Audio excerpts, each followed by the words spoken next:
as you know that we are discussing IELTS reading, and when you are talking about the questions, true false sort of questions, so you must have your action plan in front of you.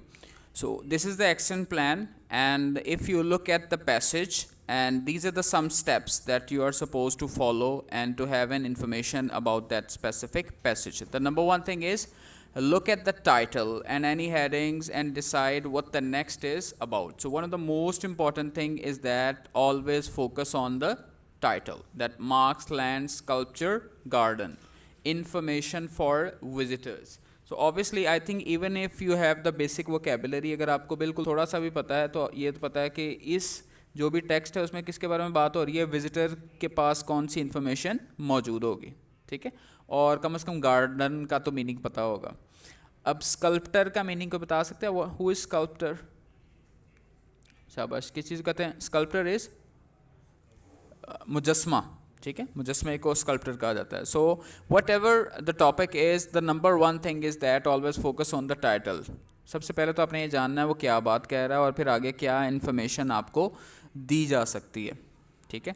तो उसमें आपने ये चीज़ें याद रखनी है. The second step is read the text very quickly to get an idea of what it is about. So just you will have to do skimming, तो उसका जनरल आइडिया कि ये किस चीज़ के बारे में. ज़ाहिर इन्फॉर्मेशन फॉर द विजिटर है तो आपने उनके बारे में ही, इसके बारे में ये टॉपिक बात की जाएगी. Don't worry about words you don't understand. This is one of the most important points that you focus is that you don't need to translate each and everything that you are reading. तो आपको हर चीज़ पढ़ने की ज़रूरत नहीं है कि हर लफ्ज़ का आपको तर्जमा आना चाहिए.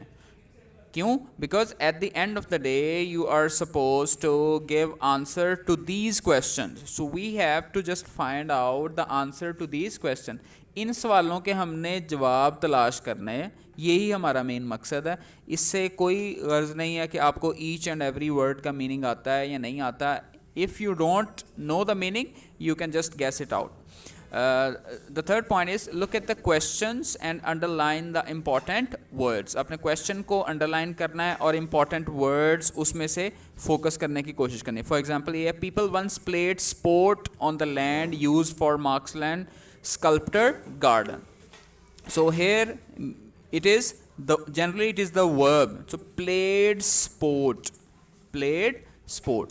इसमें मार्क्सलैंड स्कल्प्टर गार्डन को अंडरलाइन करने की ज़रूरत नहीं क्योंकि बात ही इसके बारे में हो रही. जो भी बात हो रही होगी वो इसी के बारे में होगी ना, ठीक है. तो फिर प्लेड स्पोर्ट्स जो कि खेला करते थे, उसमें ऑब्वियसली ये कौन लोग हैं? पीपल हैं, ठीक है. तो ये की इन्फॉर्मेशन है that you are suppose to focus on that. And the fourth point is find the part of the text which mentions the information in the first question. तो सबसे पहले जो सवाल पूछा गया है आपने ये देख लेना है कि ये जो पैराग्राफ है इसमें किस पार्ट में उस क्वेश्चन के बारे में इंफॉर्मेशन दी गई है. The next thing is now do the same for other questions as well. ये पहले क्वेश्चन के बारे में भी और नेक्स्ट क्वेश्चंस के बारे में भी आपने इसी को फोकस करना है. So now very important things to remember is that always focus on these specific terminologies and these specific guidelines that you should focus. So number one thing is that the information you need comes in the same order as the information in the text. यानी ये जो questions में इन्होंने सवाल दिए गए ना जिस तरतीब के साथ, उसी तरतीब के साथ बेटे क्या आते हैं आपके questions, उसी में भी उसी sequence को वो follow करेंगे. But it's not always evenly spaced through the text. ऐसा नहीं होता कि बिल्कुल बराबर बराबर तकसीम किया गया. मसलन अगर 5 पैरे हैं तो पहला पहले में से, दूसरा दूसरे में से, तीसरा तीसरे. समटाइम्स ऐसे हो सकता है पहले 3 में से कोई क्वेश्चन नहीं है, बाकी सारे क्वेश्चन अगले एंड वाले 2 में से हैं, ठीक है. तो समटाइम्स पहले 4 में से कोई नहीं है, एंड वाले में से है. समटाइम्स फर्स्ट 2 में से ज़्यादा है, एंड वालों में से कोई नहीं है. So you should keep in mind some information in the text corresponding to the questions may be closer together and some further apart. यानी कुछ इन्फॉर्मेशन इकट्ठी भी हो सकती है और बाकी इन्फॉर्मेशन बिल्कुल अलग भी हो सकती है. The next one is the information in the questions will be paraphrase and this is the essence of its. निचोड़ अगर आपने आइट्स का चंद वर्ड्स में करना है, उनमें से एक अहम तरीन लफ्ज़ क्या है? Paraphrase. That the statement and the information, जो लफ्ज़ जो तरतीब क्वेश्चन में लिखी है वो और जो ऊपर पैराग्राफ में है वो सेम नहीं होगी, वो डिफरेंट होंगे वर्ड्स.